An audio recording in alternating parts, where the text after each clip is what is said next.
Welcome to another episode of Not Your Average Aunties, where the group chat comes to life and conversations get real and nothing, absolutely nothing is off limits. So if you are here for laughs, the truth, or even some perspective, you are right where you exactly need to be. I am Key, one of the hosts, and I'm here with my co-hosts Jay and Joe, and we are ready to dive in. So, all right, y'all. Today, we are talking about something kind of layered, if you will. Black excellence. We love to say Black excellence. We post it, we hashtag it, we celebrate it. But what does that really mean? What happens when we can't blame society anymore? Let's talk all about it. And it's not just because barriers don't exist. They absolutely do. We know they exist. But what about examining agency over your own life? All right. You ready to talk about it? Let's talk about it. All right. But in alignment with this week's episode, I want you to sing a lyric that represents what Black excellence means to you. Who wants to go first? The song is Young, Gifted, and Black by Nina Simone. So I picked this song because she talks about affirming to be young, to be gifted, and Black, that the world is not our problem to solve.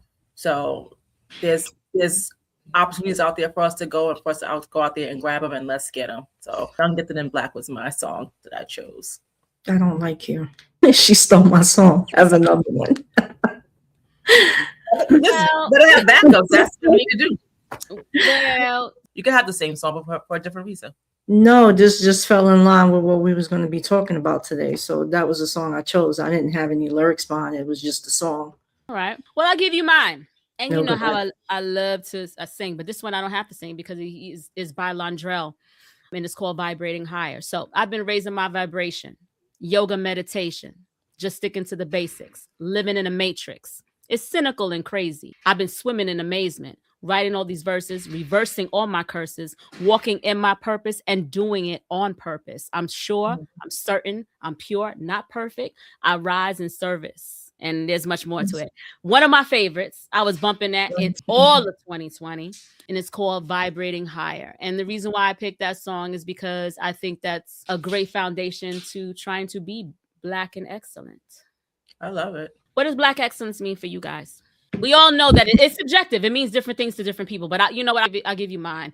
To me, it's the embodiment of high achievement, integrity, resilience, and overall impact by Black people, often in the face of systemic barriers. That's my definition. I would add on it perseverance, not letting anything stop your goal, your get up and go attitude.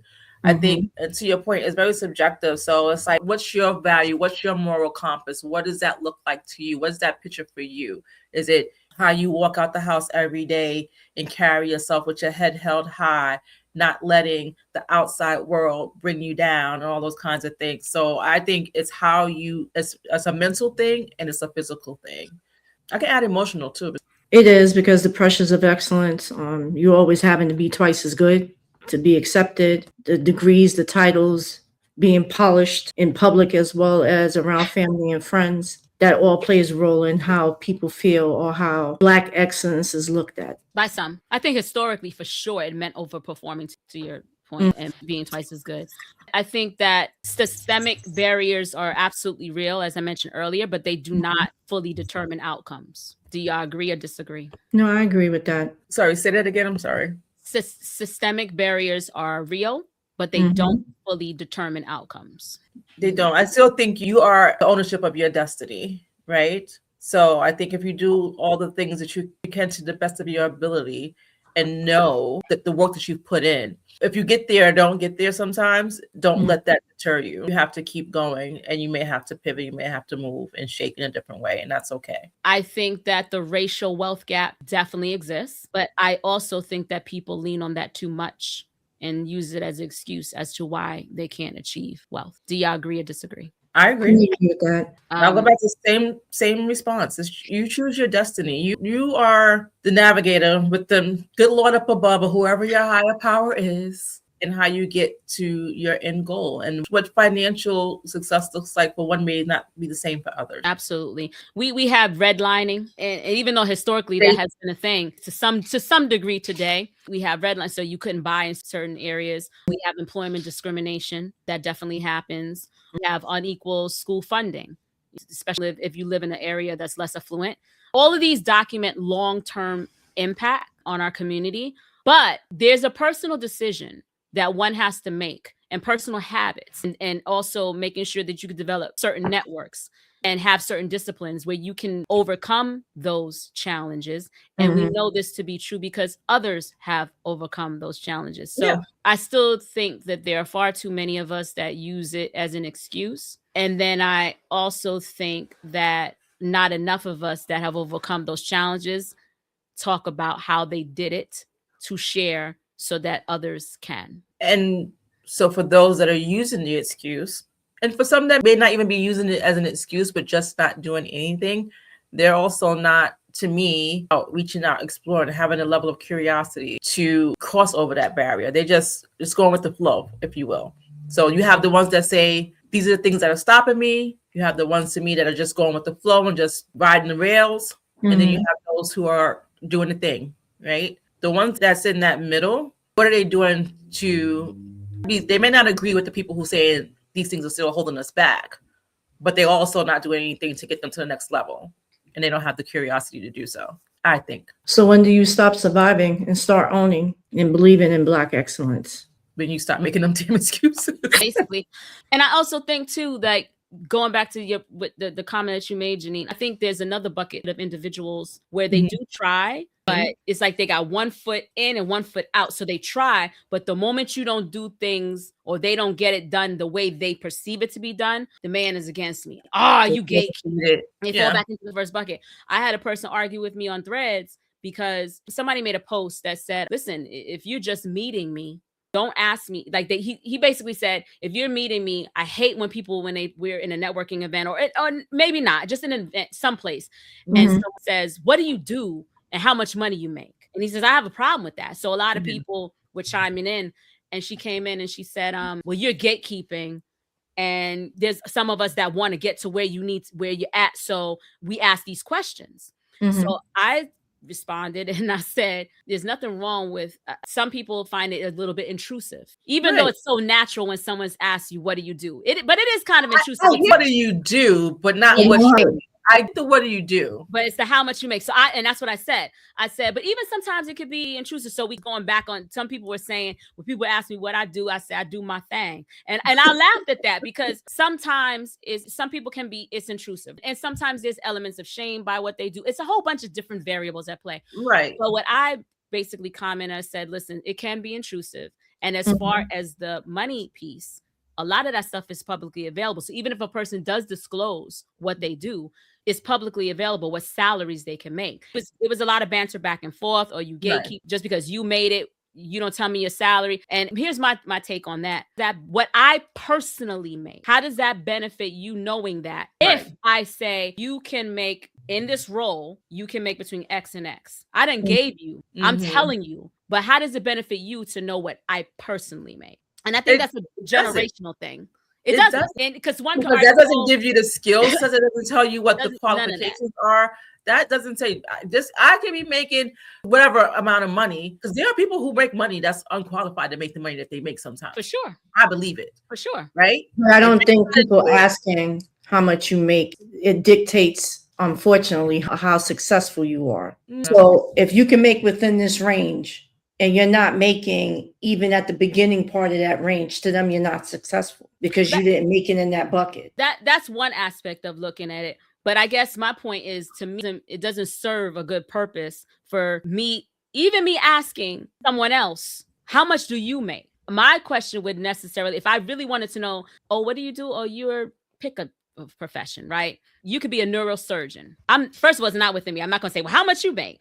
If I wanted to know, I'm going to go and I'm going to do the research because it's publicly available, right? And it's reasonable. And I might be off, but I'll have a general range. To me, that's a little bit more viable if I wanted to aspire to do that.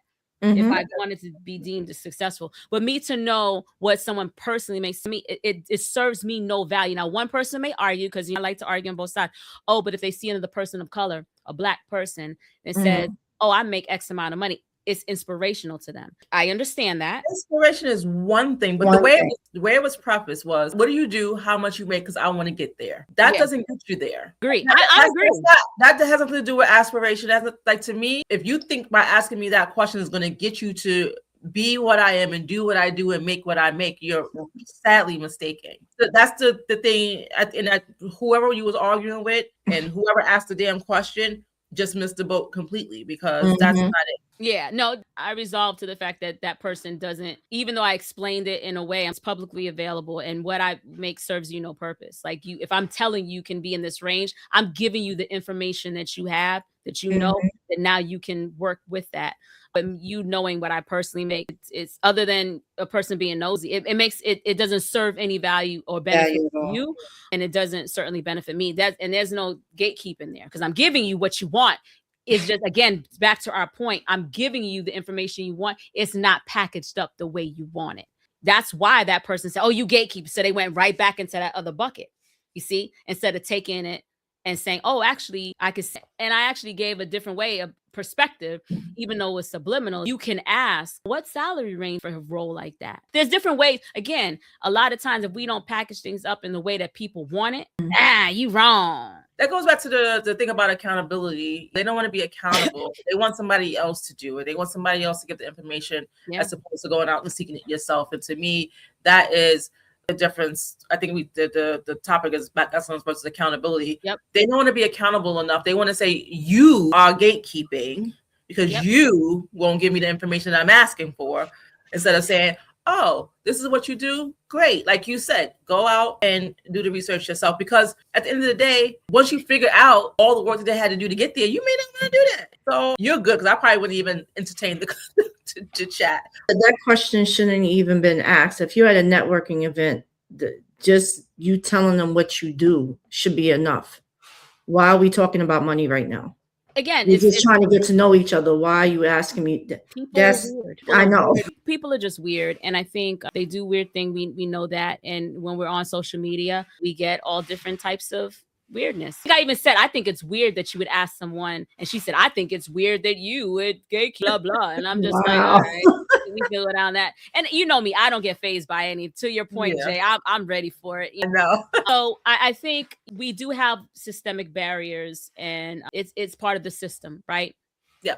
So for all intents and purposes, the system sets the terrain, but at the end of the day, we decide how we move across that terrain. We decide. It's really up to us. But I have a question for you. If barriers disappeared, if all the systemic barriers had disappeared tomorrow, who would still struggle? I think people who don't take accountability, people who don't educate themselves, people who don't have discipline, they would still struggle, in my opinion.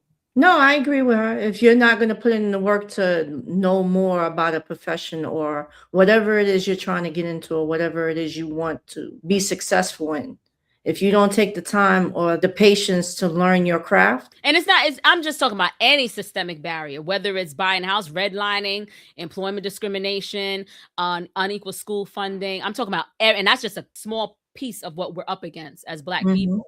I'm talking about if all those barriers disappear tomorrow, who is going to still struggle? The people that don't put in the work. I agree. So again, excuses. Jay, sob stories. That's what I call them. You call sad stories? Sob stories. So absolutely. So when we talk about like parts of how we define success comes from what we were taught, what success looks like growing up. And I think a lot of beliefs, responsibility, discipline, and achievement were shaped early. Sometimes we didn't question until adulthood. So I think those things all come into play when you think about people being curious and wanting to know more and understanding accountability of what they should be owning and having that, what you call it, agency over their lives and themselves and what they get to do. No barriers. It's still a choice that you make, right? So when you talk about then and now, career advice used to sound very clear: get a stable job, stay here, build security over time. Now the advice sounds very different. Multiple income streams, entrepreneurship, creative work flexibility, We have more options now, but also more decisions and uncertainty. So I would say, do you think we have more freedom today or just more responsibility to figure everything out ourselves? That's a good question. Joe, what you think? I think we have both. If you make the time for it, we have the time. The information is there. It's just a matter of you putting in the work. I think that, especially if you let social media tell it, you got a responsibility to figure the shit out. And I honestly think that there should be, because we're always saying figure it out. I don't think we do enough of that, the figuring it out piece, unfortunately. I think that, especially in the age of social media, we rely on sound bites and things that are quick, and we don't do enough research, and we just go run with it. So I think the onus is really truly on us to try to figure it out. You think about it, back then, you didn't have, like you said, you didn't have the social media. You had to read the newspaper. You had to go to school. You had to whatever, go to the library, whatever you had to do to get the information that you needed. Yep. To have a intelligent conversation or to learn something new or whatever have you. You had to go and do the work. So you do definitely have the responsibility to figure it out. But the question is, are we actually being responsible in doing that? And I think the answer there is no. I just said we don't do it enough. We don't do it enough. It's clear across the board. I say this: we live in a microwave society. I've been saying this forever. We want our answers now. I got to have it right now. Yeah. I don't want to take time. I don't want to do the research. That's which is unfortunate. That is the unfortunate part about it. So we got to do more, people. Let's be more responsible. Let's own our own destiny. So you only got one life. Live it to the fullest and not make excuses. You don't want to be on your deathbed talking about what if I should have, I could have, I. No. Nobody who wants to do that. You know, they said, I've read this a couple of times, you work in convalescent homes or old folk homes and stuff like that. Those people they're talking about the things they wish they would have been able to do. They wish. I think I might have shared it. I may not have shared this in an older podcast, but I was in St. Martin with my husband celebrating his birthday last year. And 2 years ago. And he had turned 50 and he went to go play some kind of, he was on the beach and you know how they have different activities and whatnot. And he went to go play some kind of game. So this woman came over to me and she was like, "Oh, is that your husband?" Yeah. I said, "We're here celebrating his 50th birthday." And she sat back and the look on her face, and she was an older woman, much older. And she says, "Oh, 50. I wish." She was turning 80. Oh, wow. And she was like, the things I would have done differently. And there was an element that looking at her face, there was so much regret. She was happy to talk to me. And then it just went to, she said, the things I would have done differently to get those years back. Yeah. So why are we making excuses? Yeah. And you probably get a lot of that from somebody in that age category, unfortunately. I never wanted that to happen. I do not want that to be me. Do everything you say you're gonna do, even in the face of fear. What you got to lose? Half the people you run with ain't doing shit anyway. Let's go. Let's do it. So I got a question then. Can personal accountability and systematic injustice both be true at the same time? It is. It absolutely is. We see it all the time. You have to be personally accountable. We know that there's a lot of systemic barriers that the common denominator that each of us have is can't let that hold you back. But it's up to you to make the changes. It's up to you to traverse that crazy terrain that you're on with all the barriers ahead of you and not use as an excuse talking about the man is holding you down. We know the man is holding us down. We absolutely know that. It's a fact. We don't gotta let him. We don't have to.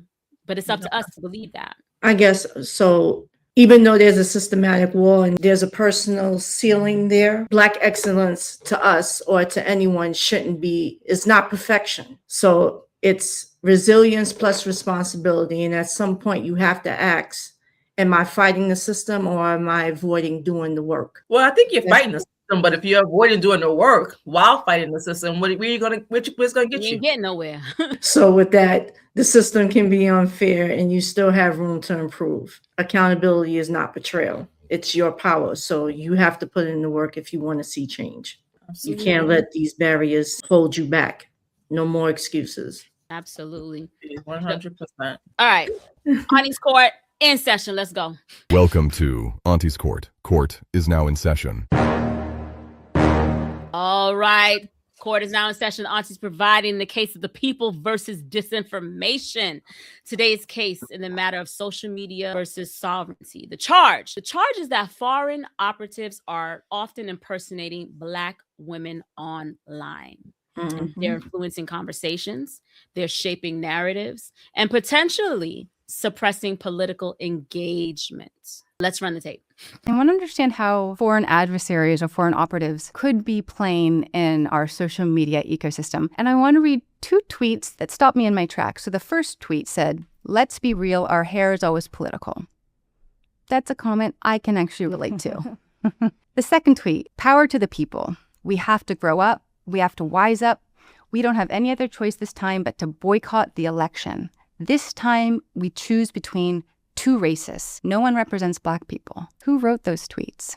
As Russia Internet Research Agency in the 2016 election. Black women in the community. Real Black women from America. Yes, from America, who study disinformation, started to realize that there were these accounts that just didn't speak quite right. And oftentimes the content that the Russians would put out would just be expressing pride in their identity and, again, pretending to be Black women. So they would just kind of repurpose this content. But then every so often they would put in a political post. And it would be intended to suppress the vote around the 2016 campaign. And they would do this on the right also. So there would be a lot of posts expressing general pride in living in Texas. So you think that you're maybe executing agency, you were inspired by a post and it resonated with you, but you're actually further advancing a propaganda mission by a foreign government. Right. So disinformation campaigns are sort of a subversive form of propaganda where the identity of the actor is the thing that is inauthentic, even if the opinions themselves are literally plagiarized from real members of the community who do, in fact, believe these things. And that's what makes it so insidious. So it creates, again, a majority illusion. It reinforces that large numbers of people hold this belief. It was voter suppression. We shouldn't vote. Nobody represents us in this election. And some of these accounts had hundreds of thousands of followers. So, the formal charges say we are examining identity manipulation, narrative distortion, and psychological influence disguised as community. The question is, are we even forming our own opinions? That'll be a defense. So the prosecution is up. The sad part about this is there's documented proof that there was a group or organization created to do these fake accounts or to create them.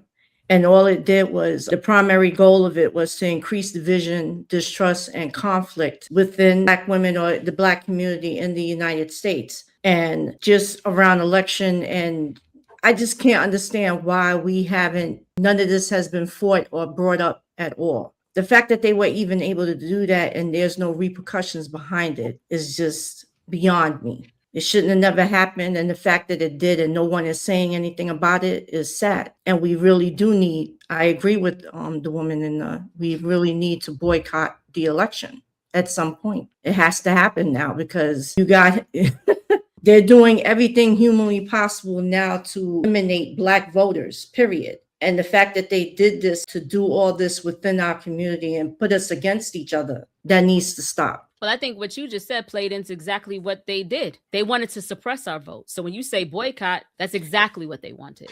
So for all the reasons you said. So you just played into exactly what they did. Well, let me hold my reserve. Jay, I think you might want to come to court. Judge and jury. Listen, knowledge is power. Each individual person has agency over themselves to go out and secure the information to be sure that the information that they are consuming is accurate. So if they chose to take what was presented in front of them and run with it, that is on the individual, not the person sending the message. So that's a great defense argument. I'm going to say, look, this is dangerous. It is dangerous. But I also agree that you should have agency over what you look at in internet. Far too many of us, let me take 2 steps back. It's dangerous because these accounts feel like community. But let me ask you a question.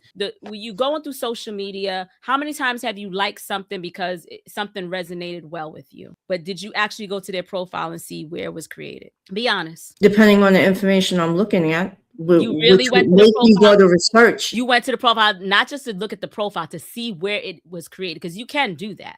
To actually see where is this count coming from, what state they're in. You actually did that? So we talking about the clip? Because when you sent us the clip to look at. I ain't talking about that's my question. Okay. I'm giving an example of what I would have done. What I did was I went and researched articles pertaining to what was talked about in the clip. Okay, And there is documented proof on I it. That's I agree with that. I'm agreeing with okay. what's in the clip is accurate. That's not the debate, and that's not my question. My question is, how often have you gone on social media and liked something just because it resonated with you? You liked it. I liked it. And then you turn around And go research it some more. no, that's not. Would you let me get my question out?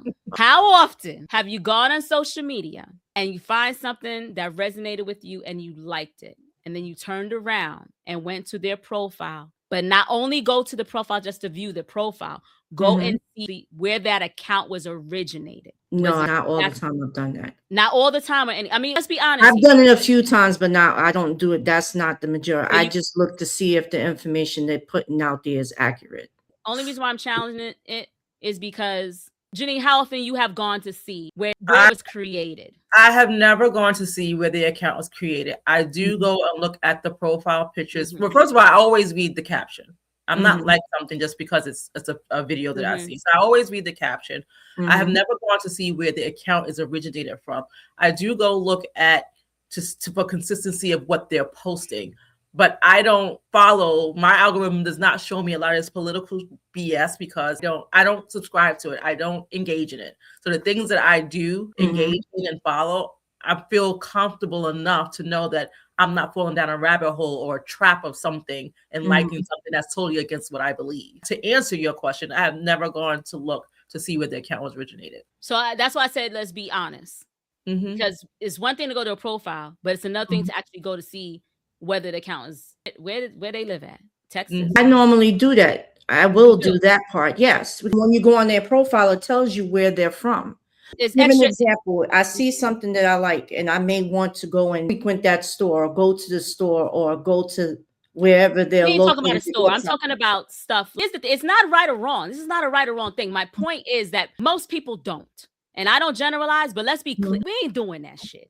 Let's just be honest. We're not going to see. You go to some person's profile, but when you click on their profile, immediately it don't tell you to stay. There's a couple of extra steps you have to take to get to where the account is originated. Right. If you're not looking to consume something from them, like you said, Joe, you're going to see where their shop is at.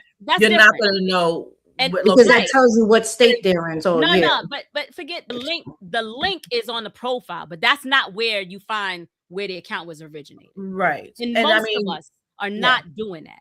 Right. In this clip here, it's dangerous because I'm gonna get on something that you said, Janine. You say you don't do the political thing. I get it. It's what they're describing. It ain't a political account. What they're literally doing, if you go back and you take your time and listen to the clip, or even do more research, what they're doing, they could be talking about hair.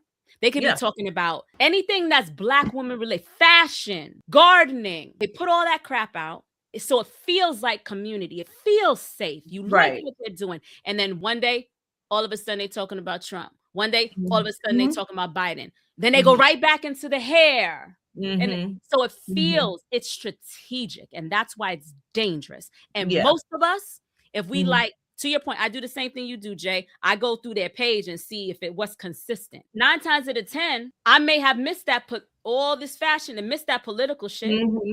So now we're following these pages. Right. And they're nothing but bot, for all intents, bot, like a bot. Yeah. It's not real. It's a collective, and it's this foreign adversaries, and they're doing this to change our minds. So if you like all those things, they start infusing that political stuff. To your point, Joe, you fed right into it because you said, we need to boycott the election. Yeah. That's exactly what the one in this reference, exactly what they were talking about. They wanted us to not vote. Yeah. I have conversations like that with one of my, I don't have, he pretty much brings it to my attention, right? But he talked about something very similar where they have these conversations and these banters and everybody jumps on the bandwagon and they join in, they become this large community. They start sending out misinformation. And him and I kind of had like, not just a joke about it, but we chatted about it. We talk about, do you watch Bridgerton? Yeah. So you know about the person who writes the newsletter and sends the newsletter and all that kind of stuff. And we were saying that if the person that was spewing a lot of Trump promotion stuff for and as an example, other side, now he's no longer on that side. We was like, well, now he should flip the script and start doing the opposite. If that's what he's going to do, if he was doing it this way, why won't he do it that way? But it's all this information that's being sent out there to influence and or encourage other people to either follow. To me, that's how some of these outside of the traditional way of incorporating people to do certain things. I don't want to say what you call terrorists, for lack of a better description right now. That's how they pull them in. That's absolutely how they pull them in. Absolutely. I think the bigger question that I have, and the reason why I posed that question earlier, is do you think that social media has shaped your political thoughts more than you realized? I won't say social media. I started following political once Clinton came into office. That was my first time voting, when I voted for Bill Clinton. I do follow political articles and I look at the news and but I don't look at it all the time. Now that this individual is in office, I tend to look at not just what I see on social media, but I am also reading and looking at the news and seeing what's being said. So when we was talking about this is not me just jumping on the bandwagon. The fact that an organization was created to do this and nothing is being said about it, it is scary and it shouldn't have happened. And the fact that it did happen, there needs to be repercussions for this. Someone needs to stop it, or someone needs to do something for it not to happen going forward. It's still happening now, you know. I know it's still happening. It needs to stop. So when do we jump in, or when do we as individuals put our foot down and say, this has to stop? How far do we take this? So that would mean that there needs to be social media needs to be regulated. And we all know that it's not, which is why these things happen, because what they did is not illegal. They just impersonate. It's not, I mean, I ain't no lawyer, nothing like that, but they're it's not like impersonating. Freedom, right? So freedom of speech. Freedom of speech. Right, and whatever. They're impersonating Black women as a collective, right? And again, when I'm saying making these statements, it's not that I'm agreeing with what they're doing. Make no mistake, I'm not. I'm just telling you the other side of the coin. But there needs to be a personal accountability. Again, I go back. We need to stop believing every fucking thing we see on social media. We need to stop it. We need to question it. We can't go off a clip. We are, and I get passionate about it because it is annoying. It is frustrating. It could be any clip. I don't care what it is. It could be the 50-50 argument versus Obama versus whatever the spectrum is. We take that and a lot of us run with it, and we do not do our research. So there are a million, whether this is an organization or an individual, or there's a lot of what I shared is going on across the board for a lot of different things. It's still happening because there's no social media regulation. Now, I mean, you see it in person too, not to cut you off, but we see it in person. Like we see it with the Black Lives Matter, with the marches and stuff. We have people infiltrating the marches, pretending to be allies, and causing more problems for our peaceful marches that we were out there doing versus. So it happens not just in social life. It happens in real life. And that's why we're saying social media, but I'm saying media as a collective, whether it's the news, because the news, they've been doing this for years, feeding us stuff on the news, and we lap it right up. We eat that shit up, but they're feeding us what they want us to know. Yeah. There needs to be accountability on our end for us to have a level of discernment, do our own research. We don't do it. We take it and be like, oh, imagine how many people they done killed off and this person's dead. And it ain't dead, but you done went and done shared it. And that's a small piece of a bigger issue. We got to stop doing that. The other thing is I want to say, just to flip this on his head, why do you think they specifically targeted in this clip? Now I'm going back to the clip. Just that particular instance, an example. Why do you think they specifically targeted Black women to assimilate and become Black women? Create an account as if you're a Black woman. Why do you think that is? I think as Black women, we're craving community, we're craving sisterhood, we're craving networking and support of each other and lifting each other up because we don't think we see enough of it. And quite honestly, I tend to agree a little bit, we don't. So if you see somebody forming these things that look like something that we want to see and have, they put it there. I also think it's because Black women tend to argue with each other and go against each other. So that'd be the perfect plant to put in there for us to start coming at each other. But was this one to put each other against each other or to? Yes, it was. That's what these would create. No, in the Black community, we tend to fight with each other more than anybody else. About this specific clip. Was it to pull us together as a community? No, to separate us, to divide us. That's what the accounts were created for. I'm talking about this against clip. Each other. Yes, based on the clip and based on the information behind it. That organization and what they were doing was purposely put out there for us to go against each other And Black women or the Black community, period, even though they targeted Black women, we tend to argue with each other a lot more. Why you think with reality shows and stuff, what sells? The fact that Black women are going against each other and arguing and fighting all the time. Yeah, I saw it a little bit differently. I'm not debating whether we can be combative on television and reality. In this particular instance, because of this was done back in I think the 2016 election or the 2020, one of those two elections. This was coming. They were talking about this. I think it was 2016. Could have been 2020. Go figure. But it was meant to suppress the vote. They knew that Black women vote at high rates. They know that we are influential in our households and we drive cultural conversations. So it was meant so that we would not go out and vote. We would get everybody on the same page. Get everybody on the same page. So it's not it's less of divisive. It's more of, hey, what they're saying, whatever propaganda they were putting out, it was more of so they could be like, man, we need to boycott. Exactly what you said. Boycott that. I ain't voting. And what happened? And then who got in office? My point is they know to a certain degree, and I'm not saying they didn't do these in Black men in communities or websites for Black men too. I'm pretty sure they did. They know we, in many instances, are majority as a collective. So whether we just use this one clip as an example, it targets Black women. I'm sure they probably, I don't want to say I'm sure, they likely were targeting them Black men sites or whatever too.